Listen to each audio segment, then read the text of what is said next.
it's interesting because whenever I'm talking to someone about a potential new project or, kind of interviewing for a potential project, oftentimes, if they haven't given me enough time, I can only read the script once, they'll say, "Who did you picture as you read it?" And I said, "Nobody. I actually read the first pass and let the page inform me before I start informing the page."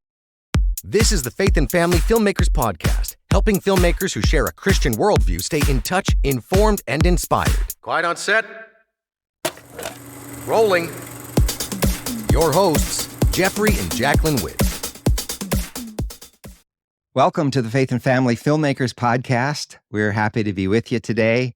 I'm Jeff. And I'm Jacqueline. And we have a special guest today, Beverly Holloway. Beverly Holloway has been an independent casting director for TV and feature films for 30 years and is proud to be a member of the Casting Society of America. Throughout her career, Beverly has worked across multiple genres of film, including drama, comedy, faith and family, action-adventure, western, rom-com, thriller, sci-fi, horror, and animation. Beverly is one of the casting directors for the award-winning series The Chosen, seasons 1 through 4, and was also excited to work with For King and Country on their new film, UNSUNG HERO, which released in theaters in April 2024. Other credits include The Forge, A Week Away, I Still Believe, and I Can Only Imagine.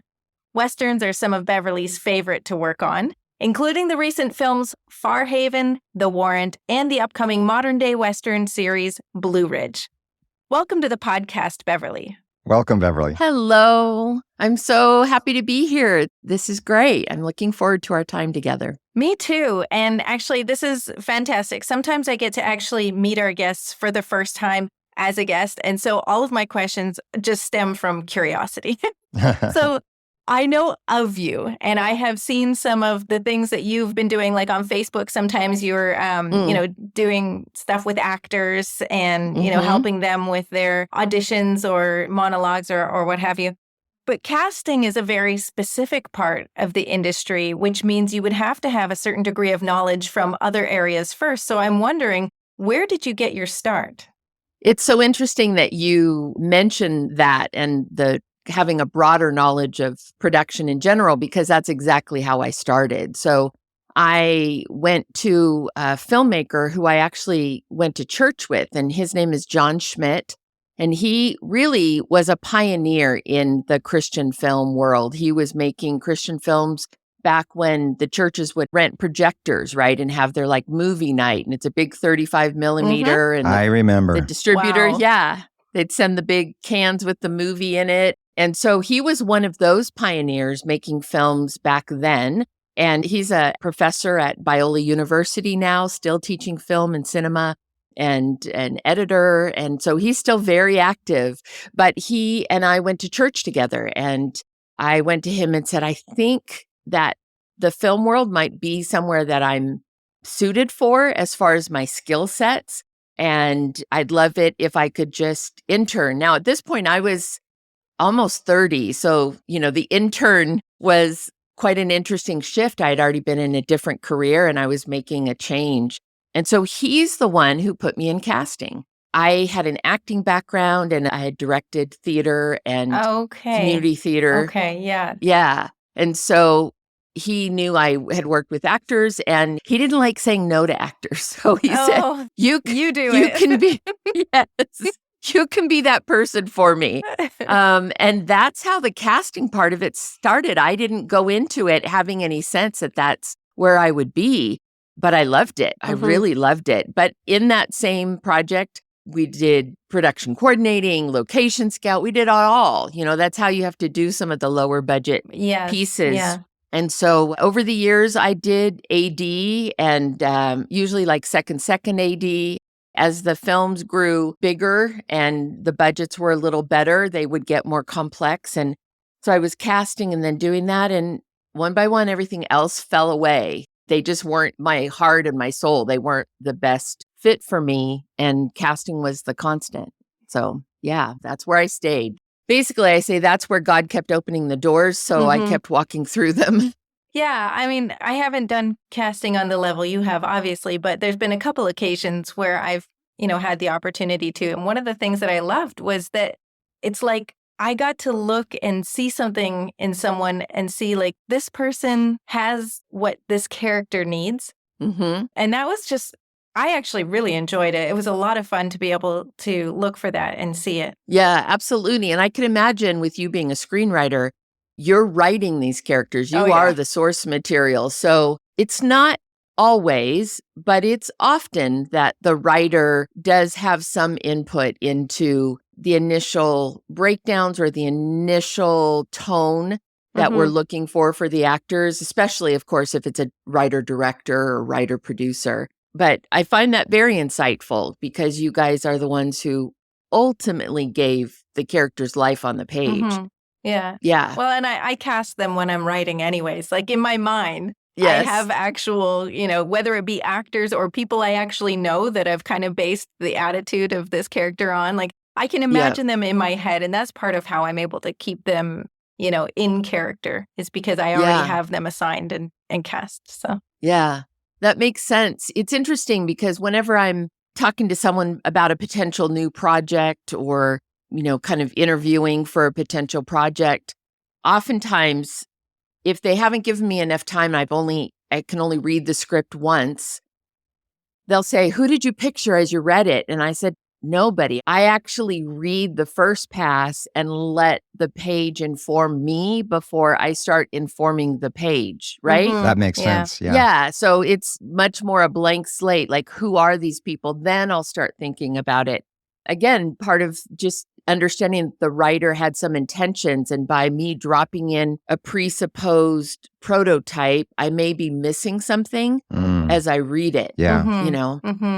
So I try to let that first pass of me reading a script be purely what the writer created and intended. But that, I guess, isn't as common. Usually I hear that a lot of people, when they're reading instantly, I picture this and I picture this person, I picture this actor. So we're all a little different in how we approach. Yeah. And as you're reading, does it start to formulate throughout the process of reading, or do you wait until like the end and then you go back and think about it? Or I'm just curious, like from a writer's perspective, I'm just curious of where or at what point does the character start to either develop, or even are there things that a writer can do to make that easier on casting? Yeah, I love that question. Thank you. Anything that makes it easier on casting. So for me, and again, we're all going to be different. And for me, I typically try not to start picturing actors until I've read it through once. But sometimes there are characters that are just so spot on for someone I'm thinking of. Yeah.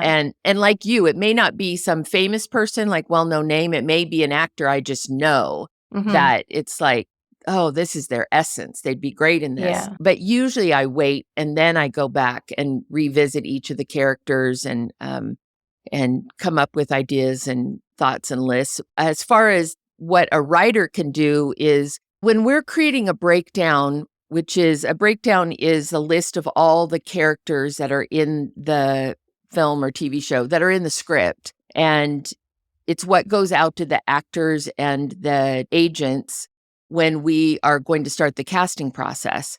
And what we're looking for when I'm writing the breakdown is actionable qualities in a character. So things like, obviously you have to put in descriptors like they're athletic or they're attractive, but even a sense of like, what's attractive about them? Is it a natural glow? Is it their fashion icon? Those kinds of things to enrich the one-word description of attractive, some cases can be helpful. And then those actionable descriptors, like effervescent personality, that to an actor describes a certain way of portraying the character versus just they're energetic. You know what I mean? It's those little more specific descriptor words can really enrich the more complex layers to an actor who's skilled to be able to bring those things out.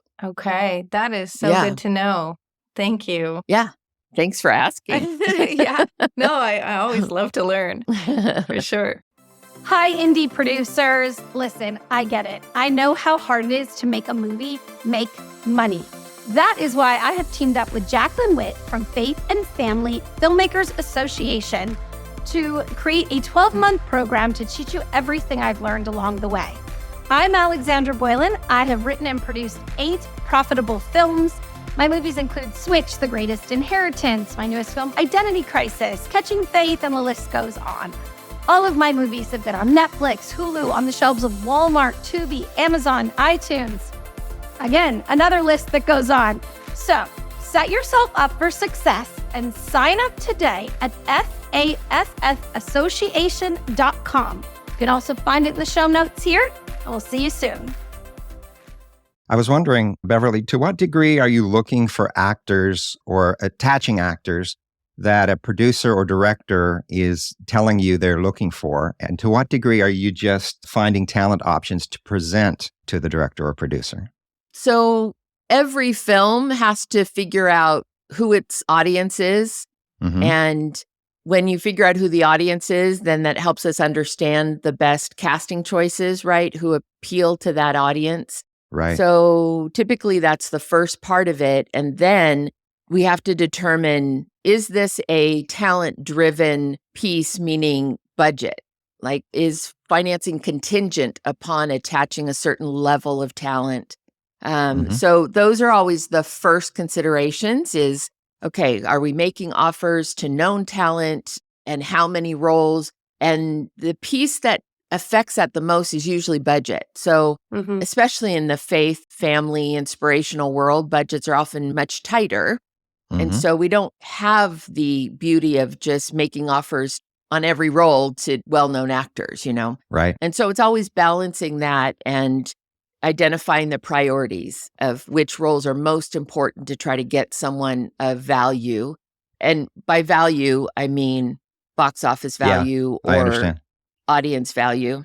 And then the rest is what we'll go out and look for. But it is always an ever-changing puzzle. It's actually one of the things I love about casting is that it is a puzzle and you're moving things around until it starts to come into shape, and into focus. And so you may have thought the second lead, you were going to have a name actor, but you found an amazing local actor who just encompasses everything you wanted.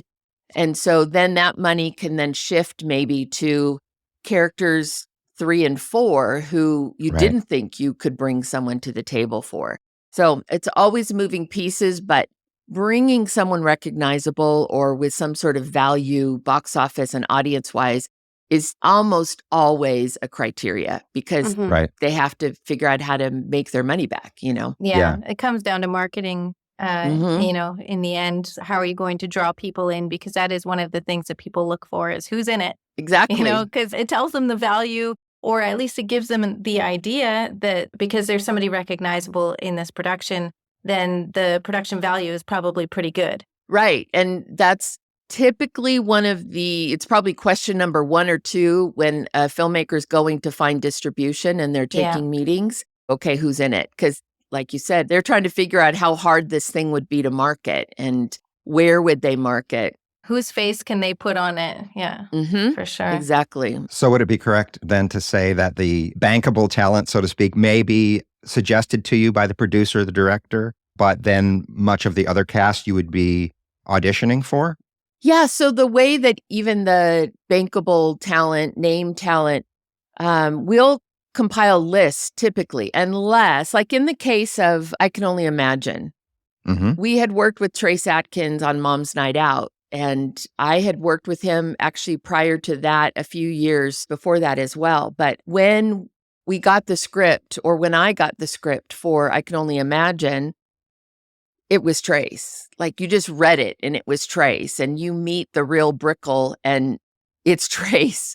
So in that case, we didn't need to make a list for that role. It was so obvious. The relationship was already there. So then it was just about making the offer and getting him officially on board. So sometimes it happens like that, where the filmmakers have someone in mind, or the writers wrote it with someone in mind or for someone that they know, in which case those we don't make lists. But otherwise, we typically will do a list of a lot of ideas, also maybe thinking outside of the box, just to ensure we're really covering all the potential versions of that character. And then we'll go through, and the director will, and producers, of course, will chime in on the ones that resonate most strongly for them. And oftentimes it can go back to the person they first thought of, but most filmmakers, directors, they want to know that they looked at other ideas. So if they come back to that very first person they had in their mind, at least they know they did it intentionally, having thought of other people. Exactly. Yeah. Often in anything, if you brainstorm, you come up with something that's kind of an iteration of what you first thought that's even better. So I can see that, just going with your first thought can actually limit you. I do find filmmakers that for various reasons, they're not as knowledgeable on as wide a range of actors. And so oftentimes I'm introducing them to actors they actually are not familiar with. And they'll find, oh, I didn't know this person, but I think that they're great. So that is part of my job. Part of my job is to know actors, is to know who's out there from a bankability standpoint, who's kind of has the buzz right now and who's up and coming and things like that. So that's my job, to inform the filmmakers about people they may not know and have exposure to, because sometimes it's because the shows are just not shows they watched. Or I often find in the family faith film space, a deliberate choice was made to limit the kind of content that they watched as they were growing up, or that they watch for their family, which I totally get. But sometimes it does mean there's a bunch of actors, great working actors, not actors that are doing objectionable content or anything, but actors who worked on shows that these filmmakers just literally never saw because it's not what they consume. So so I kind of watch everything so they don't have to. There you go. That's awesome. I'd like to ask, do you have any stories, like especially maybe from your early days of, finding your way in this new way of doing things, or this new job or career, and getting to know people? Was it something that just, honestly, everything just fell into place and flowed easily? Or were there times where you were finding your way? Oh, absolutely. Finding my way at times. And when I share my journey with people, or if I'm speaking, often I'll talk about one of the lessons that I've learned or continue to learn, but have gotten better at, which is to hold the career loosely in my hand, knowing that there could come a day where God says, I have a new chapter for you and I'm taking you in a different direction. And because many times when things got slow and doors weren't opening, I would have to step back and think, okay, Lord, why aren't the doors opening? What is this period right now that we're in where it's kind of a desert time?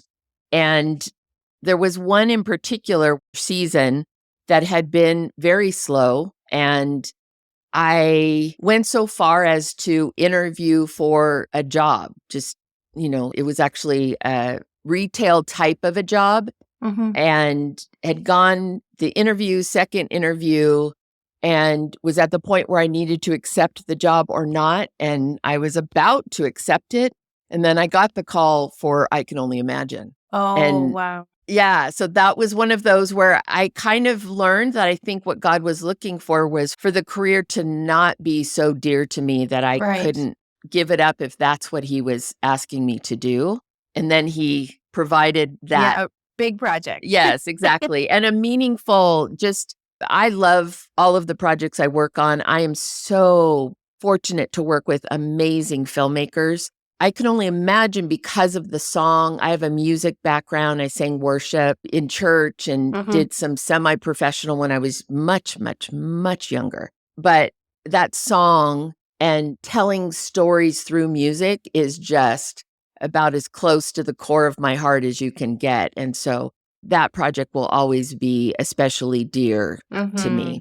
Yeah, that was a huge hit. And same for me. I really appreciated it. And I felt like it was also one of those movies where at the time it kind of opened up a new space for Christian film Mhm. because Yes. it wasn't typical at the time. And I really appreciated that about it. It felt more raw and real. And yeah, Mhm. it was fantastic. The Irwin brothers know how to tell a story.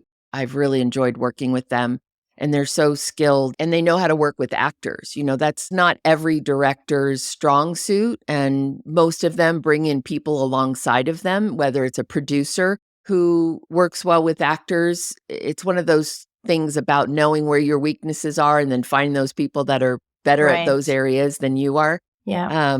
But that was what was nice about the Irwin brothers is they did, between the two of them, they did complement each other in their kind of specialty skill sets. They're both all around filmmakers, but each of them has some nuances about their specific skill set that made it a really nice team.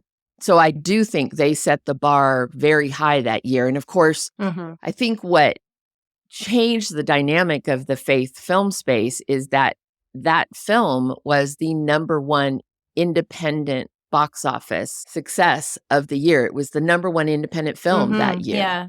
Yeah. And any film that does 96 million, people are going to look up and Yeah, like, what was exactly. that? Yeah. That's right. Who are What just these happened? people? Yes, exactly. I thought this was an independent movie. Yes, exactly. So I think traditional studios and kind of, I hate to use the word mainstream because I feel like the faith film world is mainstream too, you know, Mhm. but the traditional Hollywood model all of a sudden was looking and saying, what is this? Who is this audience? How do we Right. reach them? Of course, their goals were largely financial, Mhm. which is fine because it means we It's a get to make the business. films we Yeah. want to make, right? Yeah. Interesting. Okay, so we're about to wrap up this portion of the interview, and I still have questions for the next one, so that's great. I'm glad we get to keep talking. But for this part of the interview, do you have any final thoughts for our listeners and also let them know how they can get a hold of you or where they can find you? Absolutely. A couple of different ways they can reach out to me. I do have a website and it is bhcasting.com. So B as in Beverly, H as in Holloway, casting.com, bhcasting.com. So I try to keep that updated with what's going on. And then I have a Facebook page, which is Beverly Holloway Casting. And that's a little more updated. And then also Instagram. So any of those, they can stay up to date on what's going on or what might be new projects that might be happening. In fact, probably Facebook and Instagram are a little more current. And then on Tuesday nights at 6:30 Pacific, 9:30 Eastern, I do a Facebook Live called Let's Talk Tuesday. And we typically go about 45 minutes to an hour. And usually I'm just answering questions. Actors come in and put their questions in the chat, and we just talk about those things. The intention behind that was really giving them the answers that sometimes they feel like they can't find, you know? And we've built a really fun little community. Someone dubbed it Holloway Nation. I love that's that. funny. It sounds like a lot of fun. Yeah. It is. Sounds valuable. It is fun. And we have guests from time to time and directors, and we try to cover primarily acting, but from different views, the producer's point of view, the casting director's point of view, the director's point of view, and then fellow actors giving advice and counsel to each other, which is great as well. Yeah, so that's on Tuesday nights, and it's through Facebook Live, and I think it also goes on Instagram, but Facebook Live is where we broadcast out of. Perfect. Awesome. We'll put all your links in our show notes, so if anybody wants to go back and find it, they can just take a look and it'll all be there. Awesome. Thank you. Well, thank you so much for your time. It's been a great conversation. It's good getting to know you a little more and some of your journey. You as well. Awesome. We'll look forward to talking with you more in the second half. Awesome. Thanks for listening to the Faith and Family Filmmakers podcast. If you would like email reminders about newly released episodes and more, please sign up at faffpodcast.com/email. That's faffpodcast.com/email. Bringing filmmakers together for faith and family. That's a wrap.